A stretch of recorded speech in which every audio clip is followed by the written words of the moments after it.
Hello जी, तो स्वागत है आप सभी का एक और नई वीडियो में। तो आप जब as a fresher VIT join करने का सोचते हो तो आपके मन में बहुत सारे सवाल आते हैं। कॉलेज कैसा है, फैकल्टी कैसी होंगी एंड हॉस्टल कैसा है। तो आज इन्हीं सब सवालों के बारे में हम लोग बात करेंगे और मैं कोशिश करूंगा कि हर एक सवाल का आपका जवाब दे दूं। तो मैं ये दावा कर सकता हूं आप लोगों से कि ये एक वीडियो ऐसी होगी मेरे चैनल पे जो सबसे बड़ी होगी। तो मेरे को इसको थोड़े पार्ट्स में डिवाइड करना पड़ेगा, मैं एक साथ अपलोड नहीं कर सकता क्योंकि बहुत बड़ी वीडियो होगी और आप लोग बोर हो जाओगे। बट ये वीडियो इतनी डिटेल में होगी कि आपको दूसरे चैनल्स पे जाके नहीं ढूंढना पड़ेगा या रेडिट वगैरह पे, गूगल पे ये नहीं सर्च करना पड़ेगा कि क्या है आपके डाउट्स वगैरह। तो मैंने कोशिश की कि सब कुछ मैं इसमें अंदर इंक्लूड कर दूं और जो अगर बचा होगा तो आप लोग नीचे कमेंट सेक्शन में पूछ सकते हो। बाकी मैंने टेलीग्राम पे आप लोगों से क्वेश्चंस पूछ लिए थे, कुछ मेरे खुद के दिमाग में थे या जब मैंने ज्वाइन किया तब मेरे दिमाग में थे, तब मैंने वो सब इंक्लूड कर दिए इसके अंदर। बाकी अभी देख लेते हैं, अभी मतलब जो भी क्वेश्चन है आपके मैं उसके आंसर दे दूंगा आपको। और बाकी भाई इस वीडियो को लाइक ज़रूर कर देना और हाइप ज़रूर करवा देना। पर अकाउंट आप 3 बार हाइप करवा सकते हो, तो भाई अपने घर वालों के सबके फ़ोन से लेके हाइप और लाइक कर दो प्लीज़ जल्दी से, ताकि नेक्स्ट पार्ट में जल्दी से जल्दी अपलोड कर पाऊँ। तो एक बात और कि अगर इस वीडियो पे 100 लाइक्स आ जाते हैं ना, मैं ज़्यादा की डिमांड कर ही नहीं रहा हूँ, तो अगर 100 लाइक्स इस वीडियो पे आ जाते हैं ना तो मैं उसी टाइम वो नेक्स्ट पार्ट इसका अपलोड कर दूंगा। तो बस जल्दी आपके ऊपर यही तो सब कुछ अब कि आप कितनी जल्दी लाइक करवाते हो और हाइप करवा देना ज़रूर। ठीक है, शुरू करते हैं। बाकी हाँ, एक बात और यार, आपका बहुत बहुत धन्यवाद, थैंक यू टू एवरीवन जिन लोगों ने मेरे चैनल को सपोर्ट किया और उसको सब्सक्राइब किया है, वीडियो लाइक करते हैं और हाइप भी करते हैं। मैंने देखा पिछली बार आप लोगों का बहुत अच्छा रिस्पांस था जो मैंने प्लेसमेंट वाली वीडियो डाली थी, तो आपकी वजह से ही मेरे 3K प्लस सब्सक्राइबर हो चुके हैं। तो thank you everyone once again. तो अभी शुरू कर लेते हैं अभी अपनी वीडियो। और मैं ये भी सोच रहा हूँ कि आप लोगों से लाइव आके बात की जाए यूट्यूब पे। तो अगर कोई इंटरेस्टेड है लाइव सेशन अटेंड करने के लिए तो मुझे ज़रूर बताना, तो मैं उस हिसाब से सोचूंगा कि लाइव करना चाहिए या नहीं करना चाहिए। तो मुझे प्लीज़ नीचे कमेंट करके ज़रूर बताना कि लाइव पे आप आना चाहते हो या नहीं। तो आपके जो भी क्वेश्चंस होंगे या आपसे बात करेंगे हम लोग, मैं आऊँगा आपके साथ बात करने के लिए। तो देखते हैं, आपके ऊपर डिपेंड करता है। अगर आप चाहते हो तो नीचे लाइव ज़रूर लिख देना, लाइव कमेंट करोगे तो मैं समझ जाऊँगी कि आपको लाइव में इंटरेस्ट है। तो भाई सबसे पहले हम लोग फर्स्ट क्वेश्चन देख लेते हैं कि फर्स्ट क्वेश्चन हमारा है नंबर ऑफ स्टूडेंट्स कितने होते हैं टोटल। तो भाई वीआईटी एपी की बात करूँ तो पिछले बैच में जो आपसे पहले वाला बैच था 25 बैच, उसमें थे अराउंड 4200 के करीब बच्चे, थोड़े ज़्यादा थे, तो अप्रोक्स इतना मान लो आप। तो आपके बैच में आई एम श्योर 4500 प्लस होंगे पक्का। तो आई गेस अराउंड 4700 आपके बैच में शायद आएंगे। बट ये मैं एस्टिमेशन लगा रहा हूँ बेस्ड ऑन जो प्रीवियस बैच आया था, क्योंकि हर साल बच्चे बढ़ते जाते हैं हमारे कॉलेज में, इनटेक जो होता है उसका। तो वीआईटी को देखते हुए मैं ये बता सकता हूँ कि थोड़ा इंक्रीज़ हो जाएगा आपका intake compare to previous batch. तो और नेक्स्ट क्वेश्चन ये आता है कि क्या वहाँ पे लैंग्वेज प्रॉब्लम होती है। तो भाई लैंग्वेज प्रॉब्लम की बात करूँ तो ऐसा कोई प्रॉब्लम नहीं होती यार इतनी, क्योंकि फैकल्टीज़ को सबको हिंदी नहीं इंग्लिश आती है। हिंदी बहुत कम आती होती है लोगों को, बट हाँ कभी कभी आती भी है, बट वो लोग प्रेफर करते हैं इंग्लिश में बोले। तो हाँ हिंदी वाले मिल जाएंगे वहाँ पे। और तेलुगु तो भाई उधर का स्टेट का जो लैंग्वेज है वो है ही, तो वहाँ पे वो तो चलती है बहुत अच्छे से। जो तेलुगु वाले वहाँ के होते हैं ना लोकल या फिर हैदराबादी, उनको दिक्कत नहीं होती ज़्यादा, क्योंकि उनको तो भाई मैंने देखा है कि जो तेलुगु या हैदराबादी होते हैं उनको हिंदी भी आती है, इंग्लिश भी आती है और तेलुगु भी, तो उनके पास एडवांटेज है। और आप लोग अगर जाओ, कोई हिंदी वाला है या कोई और अपनी रीजनल लैंग्वेज बोलता है तो जाके तेलुगु सीख लेना यार, आपको फ़ायदा होगा। अगर ऑटो वगैरह से बार्गेन करना पड़े तो फ़ायदा होगा, क्योंकि ऑटो वाले यार जब हिंदी बोलते हैं ना हम लोग तो वो थोड़ा ज़्यादा रेट मांगते हैं। तो ये भी मैंने आपको एक नई बात बता दी, जाके तेलुगु सीख लेना। और बाकी मन करे तो भाई अभी यहाँ पे 2 महीने हैं, घर पे सीख लो। तो जब जाओगे ना वहाँ पे रेलवे स्टेशन से उतरोगे, आप लोग ऑटो पकड़ोगे, तेलुगु में बोलना उसको, वो समझ जाएगा कि हाँ भाई तेलुगु आता है, तो वो रेट थोड़े कम लगाएगा। ठीक है। तो भाई एक बात और बता दूं मैं कि मैंने जो क्वेश्चंस रखे हैं ना ये रैंडम है थोड़े, तो कुछ क्वेश्चन ऊपर नीचे, ऐसा नहीं है कि हॉस्टल की बात अभी कर रहा हूँ तो अभी आएंगे सारे क्वेश्चन, आगे पीछे आते रहेंगे। एंड हो सकता है नेक्स्ट वीडियो में भी आए, तो जल्दी से आप बस लाइक करवाओ। बाकी नेक्स्ट क्वेश्चन देख लेते हैं हम लोग कि भाई आप लोगों का क्वेश्चन होता है बहुत ज़्यादा कि आप लोग हॉस्टल बिल्डिंग चूज़ कर सकते हो कि नहीं, या फिर कौन सा हॉस्टल बेस्ट है चूज़ करने के लिए। तो मैं आपको ये बता दूँ बहुत अच्छे से कि आप लोग हॉस्टल की बिल्डिंग चूज़ नहीं कर सकते। हॉस्टल की बिल्डिंग फर्स्ट ईयर में वीआईटी खुद चूज़ करके देगा, मतलब जो भी होगा रैंडम सिलेक्शन होता है उनका या जो भी। आप बस अपना टाइप ऑफ बेड और टाइप ऑफ रूम चूज़ कर सकते हो, जैसे कि 2 bed, AC, non AC, 4 bed या जो भी आपका डॉर्मेट्री, तो आप सिर्फ वो चूज़ कर सकते हो। और अपना मेस चूज़ कर सकते हो, वेज नॉन वेज स्पेशल। और किसी को मेस के बारे में कुछ जानना हो तो मेरी वीडियो देख सकते हो, facts about VIT AP mess and मैंने बता रखा है सब कुछ, हॉस्टल का टूर भी दे रखा है। हॉस्टल टूर देखना तो वो भी देख सकते हो आप अच्छे से। उसमें मैंने अच्छे से एसी वाले रूम्स एंड 4 बेड 2 बेड सब दिखाए हुए हैं, तो आप एक बार देख लेना ज़रा। मोस्ट प्रोबेबली मुझे लगता है कि आप लोगों को जो as a fresher batch men's hostel की बात करूँ तो बॉयज़ को आप लोगों को MH6 मिलेगा, और MH7 जो अंडर कंस्ट्रक्शन है, अगर वो बन गया होगा आधा तो आपको आधे बने हुए में रखेंगे नीचे, और ऊपर से बनता रहेगा। या हो सकता है कि पूरा भी बन गया हो भाई, क्योंकि मैं आया था तब ऑलमोस्ट बन चुका था, शायद 2-3 फ्लोर बाकी थे। आया मुझे लगता है कि शायद बन गया होगा, 1 महीना हो गया मुझे घर आए हुए, तो मे भी बन गया होगा, बाकी देखते हैं। अगर नहीं बना होगा तो आप लोगों को नीचे हाफ फ्लोर्स पे रखेंगे। बट आप लोग जब आओगे, मुझे लगता है कि आप लोग मुझे बोल रहे हो कि हाँ ये भी क्वेश्चन है कि आपका क्लासेस कब शुरू होंगी, तो VIT AP की बात करूँ तो अगस्त में शुरू होने वाली है, जो आपको दे रखा है लोगों ने मेल पे। बट मुझे लगता है वो लोग पोस्टपोन करेंगे पक्का, क्योंकि हमेशा वो पोस्टपोन करते ही हैं। तो हमारे टाइम पे भी अगस्त आया था पहले, बस सितंबर हुआ उसके बाद, और जब तक मैं कॉलेज में था ना, मैंने हमेशा बच्चों का नया बैच शुरू होते हुए सितंबर में ही देखा है। तो होपफुली आपका भी सितंबर में होगा, बट कोई गारंटी नहीं है, take it with a pinch of salt. तो आप लोगों का नेक्स्ट क्वेश्चन ये होता है कि ब्रांच चेंज कर सकते हैं कि नहीं कर सकते। तो भाई जो CSC वाले लोग होते हैं ना, जैसे कि स्पेशलाइजेशन भी लेते हैं कोई, तो वो लोग तो चेंज कर सकते हैं। AIML, सॉफ्टवेयर इंजीनियरिंग, कोर, ये सब, साइबर सिक्योरिटी, डेटा साइंस, वो सब चेंज कर सकते हैं। बट जो चेंज नहीं कर सकता ना, वो है सिर्फ एक ही ब्रांच, वो है CSBS वाले भाई, आप लोग ब्रांच चेंज नहीं कर पाओगे। और ये VIT का रूल है, मुझे नहीं पता क्यों है, AP का ही है या दूसरे कैंपसेस का भी मुझे ये नहीं पता, बट AP में यही है कि आप लोग अपना ब्रांच चेंज नहीं कर सकते। और अगर मैं आपको ये बताऊँ ना कि वेल्लोर और चेन्नई में कितने बच्चे हैं, तो आई गेस मुझे जो सुनने को आया है मैं वही बता सकता हूँ, रूमर्स, या मतलब मेरे को जो 4 साल में जो अभी तक लोगों ने बताया ना, वो यही है कि जो 4200 बच्चे मैंने आपको बताए हमारे पिछले बैच के AP में, उससे भी ज़्यादा है। अराउंड 7 to 10 के बच्चे वो पर ईयर इनटेक लेते हैं। तो आप सोचो कि कितना ज़्यादा कंपटीशन बढ़ जाता है एक कैंपस में। मैं दोनों का मिला के नहीं बता रहा हूँ, सिर्फ एक वेल्लोर का बता रहा हूँ मैं। 7K to 10K के बीच में बच्चे आते हैं वहाँ पे, तो आप समझ लो कितना ज़्यादा कंपटीशन है, और स्पेशली प्लेसमेंट्स के टाइम पे। तो नेक्स्ट क्वेश्चन आप लोगों का ये होता है, कुछ लोग मुझे पूछते हैं, ज़्यादातर ये क्वेश्चन पूछने वाले बॉयज़ ही होते हैं कि स्विमिंग पूल है कि नहीं है। तो भाई मैं बता दूँ कि स्विमिंग पूल नहीं है, एंड आई थिंक ये किसी भी VIT के कैंपस में नहीं है, बट मैं श्योर नहीं हूँ। बट इस बात के लिए श्योर हूँ कि VIT AP में और भोपाल में तो नहीं है। नेक्स्ट आता है हमारे पास कि ऑनलाइन फूड ऑर्डर्स वगैरह कर सकते हैं कि नहीं कर सकते। तो हाँ भाई, अब तो जब हम लोग गए थे ना, तब तो कुछ नहीं था, मतलब ये जोमेटो स्विगी नहीं आता था वहाँ पे, एरिया सर्विसेबल नहीं था। बट अब तो वहाँ पे सर्विस आती है यार, बट डिलीवरी चार्जेस एक्स्ट्रा लग जाते हैं बस थोड़े, मतलब अराउंड 100 to 200 रुपीज़ लग जाते हैं आपको अगर एक ऑर्डर करोगे तो ऐसा कुछ सीन है। तो अब बट स्विगी और जोमेटो आते हैं, बट उस पर जो वो है ना रेस्टोरेंट्स, वो थोड़े लिमिटेड है यार, क्योंकि उस एरिया में रेस्टोरेंट्स हैं भी कम, और कुछ लोग ज़्यादा दूर तक देते भी नहीं है, तो इस तरह से कुछ सीन है। बट हाँ, अब तो आ सकता है। और बाकी उनका लोकल ऐप है यार वहाँ पे, ऑनेस्ट फूड डिलीवरी ऐप, तो उधर से हम लोग मंगवाते थे, मैं भी मंगवाता था, तो वो अच्छा है यार, आप उसको ट्राई कर सकते हो। बाकी अब जाओगे तब आपकी सीनियर्स वगैरह वहाँ पे जो भी होगा वो बता देगा आपको। नेक्स्ट क्वेश्चन होता है कि पार्सल्स वगैरह अमेजोन, फ्लिपकार्ट, मीशो, मिंत्रा से मंगवा सकते हैं कि नहीं। तो हाँ भाई, आप मंगवा सकते हो, कोई दिक्कत नहीं है। और एक पार्सल वाला सेंटर होता है, मतलब जहाँ पे मतलब आपके सारे पार्सल्स आएंगे, तो आपके वहीं से जाके कलेक्ट करने पड़ेंगे।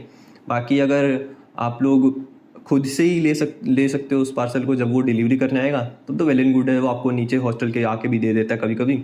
बट वरना या फिर हमारे यहाँ पे VIT AP में तो जगह जगह उसने पॉइंट्स बना रखे हैं, जैसे मैगी हॉटस्पॉट के पास आता है, या फिर LH वाले के पास, लेडीज़ है तो LH वाले के गेट पे जाएगा, वरना मेंस के लिए तो MH4 भी है एक, उधर भी आता है, और MH4 में ही है हमारा पार्सल हब। तो भाई अभी मेडिकल फैसिलिटीज़ एंड मेडिसिन की बात कर लेते हैं। तो भाई मेडिकल फैसिलिटी हमारे कॉलेज में है, ऑल 4 कैंपसेस में आपको ये फैसिलिटी मिलेगी।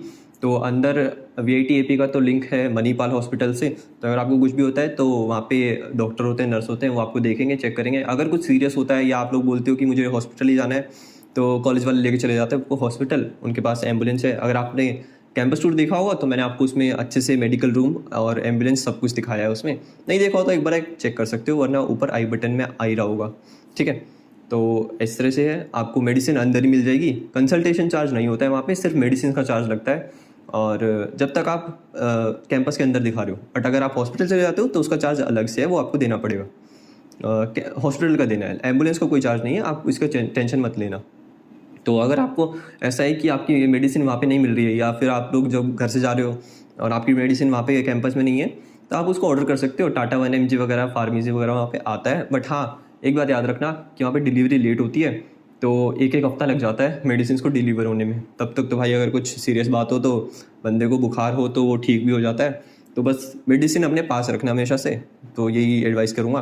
बाकी मैंने हॉस्टल एसेंशियल्स की वीडियो बनाई थी कि आपको हॉस्टल जाने से पहले क्या क्या लेके जाना चाहिए, तो वो आप देख लेना। उसमें सब कुछ मैंने लिख रखा है कि आपको घर से क्या लेके जाना है, कहाँ क्या वहाँ पे मिलेगा, क्या नहीं मिलेगा, सब कुछ अच्छे से उसमें आप चेक कर लेना। और आई बटन पे आ ही रहा होगा सामने, मैं आपको थंबनेल दिखा देता हूँ। तो नेक्स्ट क्वेश्चन हमारे पास ये आता है कि जिम की फैसिलिटी वगैरह है कि नहीं है। तो भाई मैं बता दूँ, जिम है, हर हॉस्टल में होता है। गर्ल्स हॉस्टल में भी है, बॉयज़ हॉस्टल में भी होता है। और अगर आपको पेड जिम चाहिए तो हमारे यहाँ पे एसएससी बिल्डिंग में है हॉस्टल कैंपस टूर में आपको मैंने दिखाया था।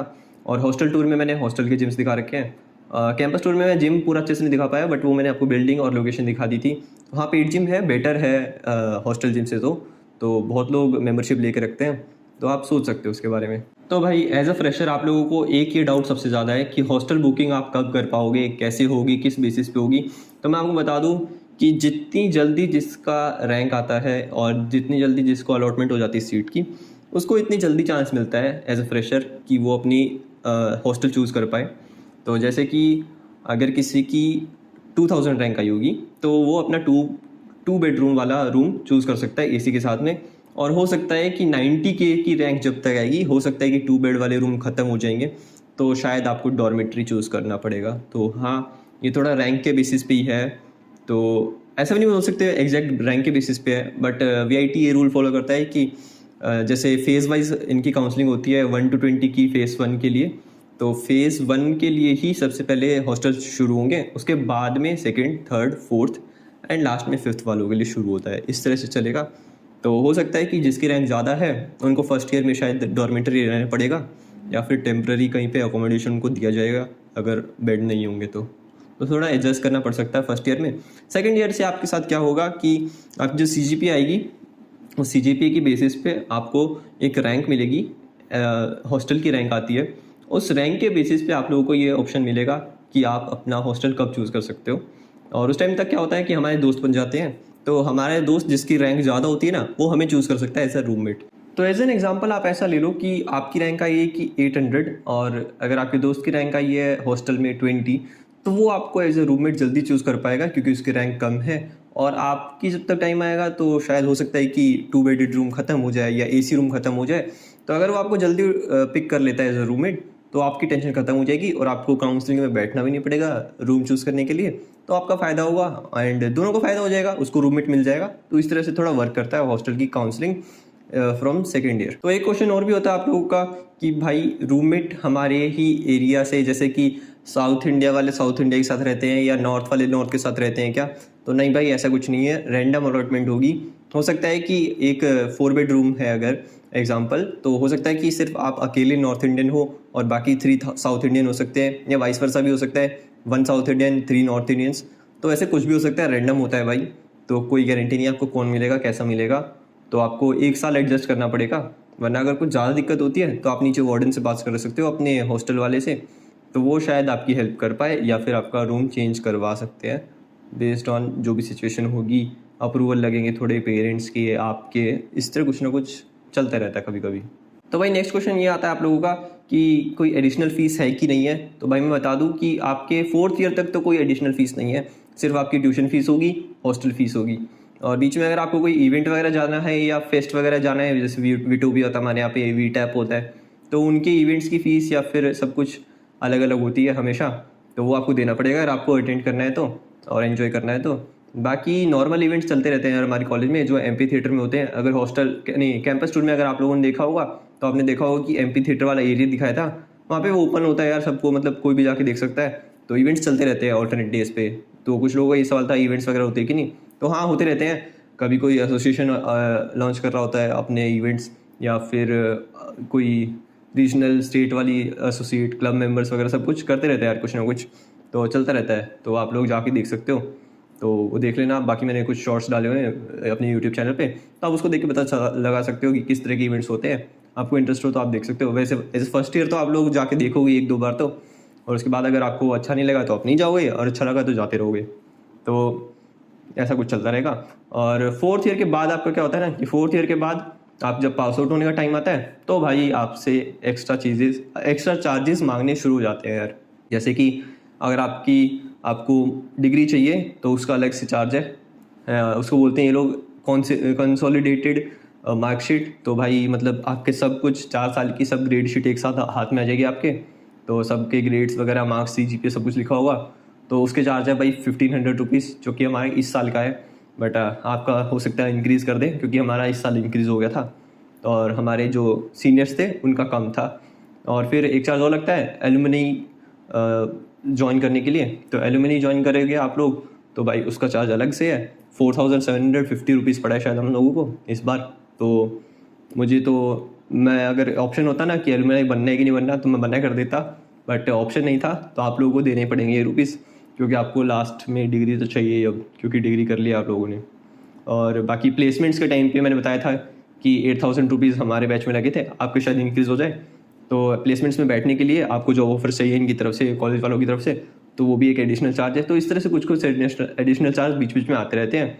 तो मतलब समझ लो कि 3rd ईयर तक कोई चार्ज नहीं आएगा, उसके बाद में आना शुरू हो जाएगा प्लेसमेंट से, और फिर लास्ट में आएगा जब आप कॉलेज से निकलने वाले होंगे।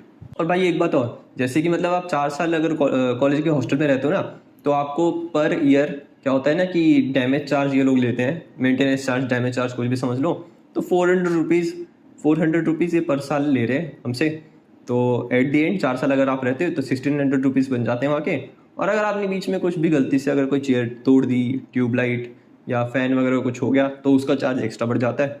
तो 1600 तो आपको मिनिमम है ही जो आपको पे करना पड़ेगा। तो ये भी तैयार है ना, जब भी आप हॉस्टल खाली करोगे तो आपको पर ईयर का 400 रुपीज़ देना पड़ेगा। अगर 3 साल रहोगे तो 1200 देना पड़ेगा आपको। तो भाई नेक्स्ट क्वेश्चन जो बहुत सारे लोग पूछते हैं कि फैकल्टी कैसी है, कोई डिस्क्रिमिनेशन होता है कि नहीं होता, पढ़ाते कैसे हैं। तो भाई मैं बता दूं कि फैकल्टीज़ देखो दोनों तरीके के आपको मिल जाएंगे, जो थोड़े लीनियंट होंगे, जो थोड़े ज़्यादा स्ट्रिक्ट भी होंगे, या हो सकता है कि कुछ नंबर ना दें, कुछ मतलब थोड़े टीचर होते हैं कि जो नंबर नहीं देना चाहते या फिर ज़्यादा कट करते हैं, वो चाहते हैं कि बच्चे ज़्यादा अच्छे से पढ़ें।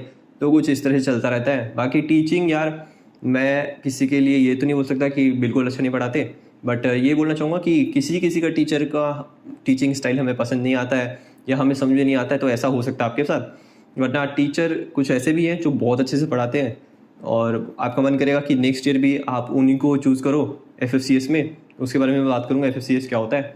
तो कुछ इस तरह से चलता रहता है यार। तो हो सकता है कि आपको कोई टीचर बहुत अच्छा लगे कि आप उसकी नेक्स्ट क्लास भी ले लो, और कुछ टीचर ऐसा होगा कि आप उसकी क्लास में सो भी जाओ। तो दूसरे सब तरीके से चलता रहता है। कॉलेज है तो कॉलेज में तो भाई इसी तरह से चलता है हर कॉलेज में, ऐसा नहीं है कि सिर्फ VIT में ऐसा है, सब में ऐसा ही रहता है। इनफैक्ट मुझे लगता है कि बाकी कॉलेज में तो इससे भी ज़्यादा ख़राब होता है। तो I think VIT is better than others. तो भाई अभी मुझे लगता है कि ये वीडियो ऑलरेडी बहुत लंबी हो चुकी है, बट मेरे पास क्वेश्चंस की लिस्ट अभी भी बहुत लंबी पड़ी हुई है। तो इस वीडियो को कंटिन्यू ना करते हुए नेक्स्ट वीडियो में कंटिन्यू करेंगे इसको। तो आपसे जितनी जल्दी हो सकता है लाइक्स वीडियो पे ज़रूर जल्दी पूरे करवा दो, और वीडियो को हाइप कर देना। चैनल पे नहीं तो सब्सक्राइब कर लेना। मिलते हैं आपको एक अन्य वीडियो में। Till then okay, bye bye, take care.